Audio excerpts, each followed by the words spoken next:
Hello, friends, and welcome back to Malicious Compliance Stories. Let's kick off our video with a story about a very fruity malicious compliance and a bit of revenge as well. Nicely done, OP. But before we dive in, make sure to hit that subscribe button, smash the like if you enjoy the content, and ring that notification bell so you never miss a juicy story. Want me to wash my dishes? Oh, sure, I will. This happened over 3 years ago, and while telling it to my friend, she laughingly said, "Such a malicious compliance," so decided to share here. When I first started to my very first corporate job, there was a kitchen full of utensils and fridge and oven and stove, and a dishwasher, a full-fledged kitchen for employees to make tea, coffee, heat their meals, even cook. They said I can bring my own glasses and put them there or use the company's. Also, there was a woman who was working in the kitchen. Let's call her Nilly, since she puts rules willy-nilly like a bully. Second day of my job, dear Nilly told me, "Let me remind you that no one should leave their dirty dishes in the sink." I was surprised by the claim. Since I'm new and don't know a single crap, I thought this might be her way of bullying, or it might actually be true. So smiled and asked if this means I have to wash my own glasses. She said, "Yes. Don't make me repeat it twice, honey. Let me remind you, there's a dishwasher. If she isn't cleaning the dishes, her only remaining job is vacuum the office once a week and bring tea, coffee to chiefs, to meetings, and to managers." So I decided to gather information and wait on it. Apparently, Nilly's been working in the company for 20 years and knows the CEO. She knows how he drinks his tea, how he drinks his coffee, when he drinks them, what he eats with his coffee and tea. She knows all of them.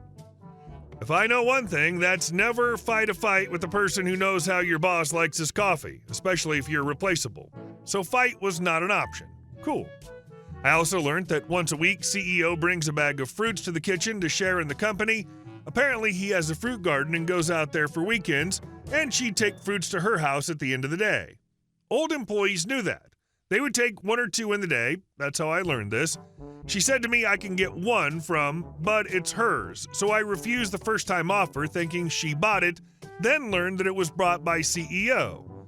I think she implied that CEO brought it to her and she was generous enough to share with us peasants, but this is my interpretation of her statement.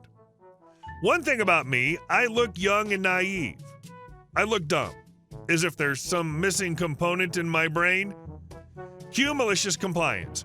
From my desk, I could partially see the kitchen if I turn around. So on the day of fruit delivery, I was constantly checking the kitchen. When CEO came in, I count to 30 and went in as well, to wash my glasses, of course. I went in and said hi to everyone. This was my first time seeing CEO, so he said, "You must be new." Kindly and respectfully informed who I am, and he told me who he was. I said, "Sir, I've checked the company before entering," and knew him, which he liked. After I turned to wash my dishes, he asked me what I was doing, and I said, "Oh, I was informed that all staff wash their own dishes." At the same time, our Nilly said I must have mistaken that while laughing and taking the sponge and glasses out of my hand. I said, "But you," as if shocked, and cut myself as if a realization hit me, then smiled like she's my best friend. Of course, I didn't stop there. I looked at the fruits. CEO told me to take some fruits, added that he brought them to the company so all the staff could enjoy. I haven't said anything, but from my expression, CEO asked what was wrong. I told nothing and told I always thought they were Nilly's since. Then I just smiled and asked if I can take a plate of them. With a huge plate of fruit accompanied by a huge smile, I went to my desk, shared them with my team. I don't even like fruits. A couple hours later, I went to the kitchen and our dear Nilly told me I had misunderstood things and washing dishes was her job and I shouldn't mistake again. And added fruits were for everyone to share, and I should have taken more if I wanted. I stupidly said, "Oh, I didn't know," and how sorry I am to cause her trouble with a sorry smile. Guests who never had to wash dishes and had fruits to eat every day. If your answer is Cleopatra, probably yes, but also me. Nilly would also bring tea and coffee to me from time to time if someone she served didn't want to drink. I would thank her with a huge smile and take it. Apparently, she does this to all the employees she likes. I called them fruits instead of specifying what they were because CEO would bring apples, oranges, tangerines, pears, even sweet cherries. I don't remember what was the specific fruit that day. Well played. I would have loved to see Nilly as you unrolled the sweet, sweet malicious compliance. There are always one or two people at a company who are long-time, low-level employees who like to abuse what little seniority and power they have. I've always felt a little sorry for them. And our second story. Okay, you win. We'll practice and play on the other field. Several years ago, I coached a kids' soccer team. It was a community recreation league with volunteer coaches with a focus on fun and equal playing time. There were 2 fields next to a school. The third field is a 2-minute walk away and hidden behind a thick stand of trees and visible from the 2 fields. One would never know it was there, but did have a small parking lot next to it, accessible only by a rarely used, poorly maintained back lane. Most people would park in the school lot and walk the 2 minutes along the path through the trees. The 2 fields next to the school were typical school fields, not particularly well maintained, uneven, and definitely not regulation sized. Typical school fields. The third field was regulation sized, perfectly maintained, had new bleachers, and was maintained like a professional field with regular waterings, cutting, and seeding. It was the groundskeeper's pride and joy.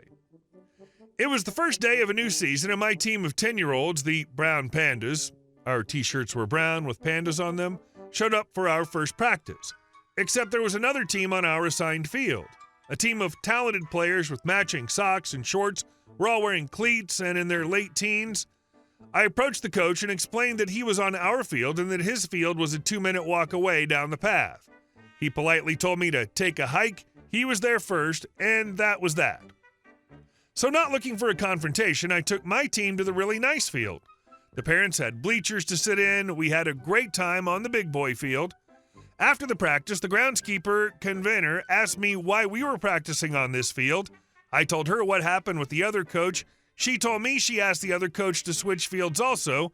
He told her to get stuffed, and that was his field. 2 days later, at our second practice, his team was on our field again. The convener called me over to talk to her and the other coach. She stated, just to confirm for the rest of the season, you're switching fields with the Brown Pandas on the far field and your team on this field here? Yeah, this is our field, and the little kids will be on the far field. He looked at us arrogantly.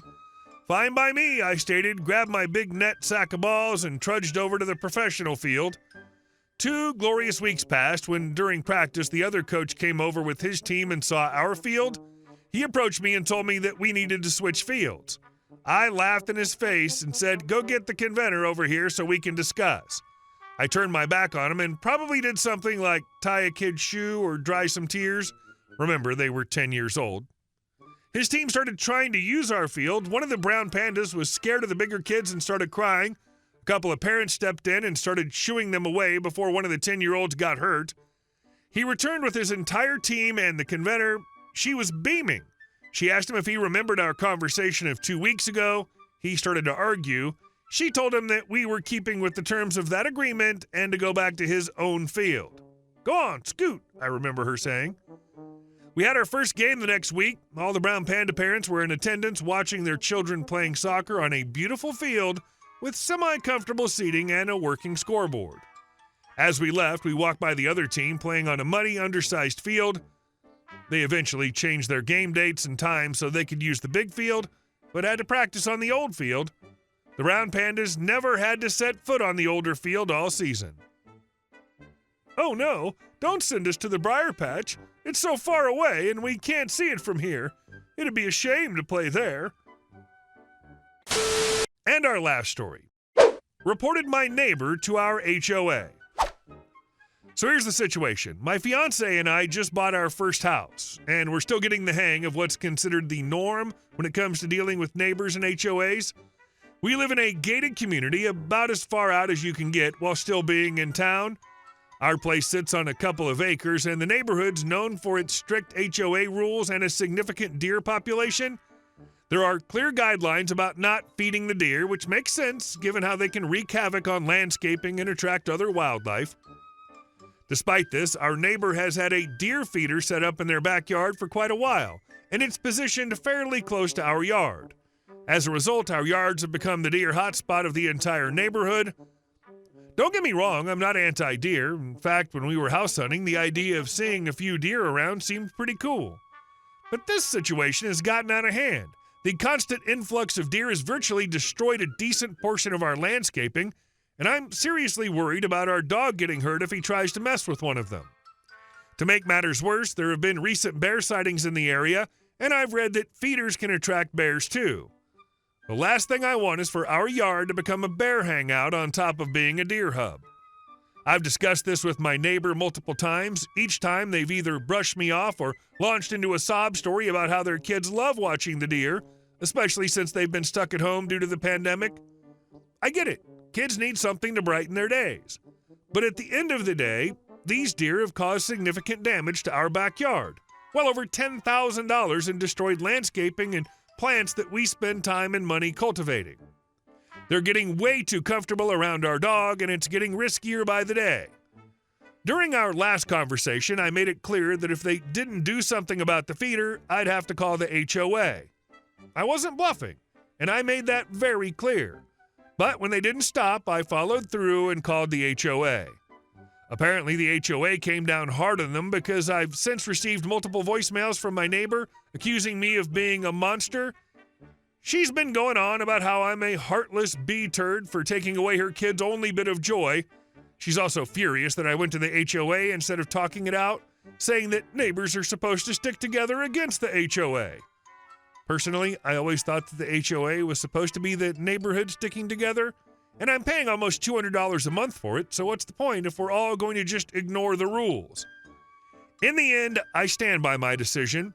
I made the call to the HOA, and I'm not losing sleep over it.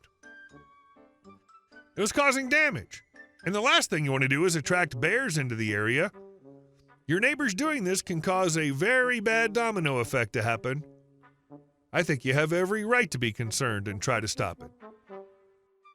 Hey guys, thank you all for watching the video. I'll see you in the next one.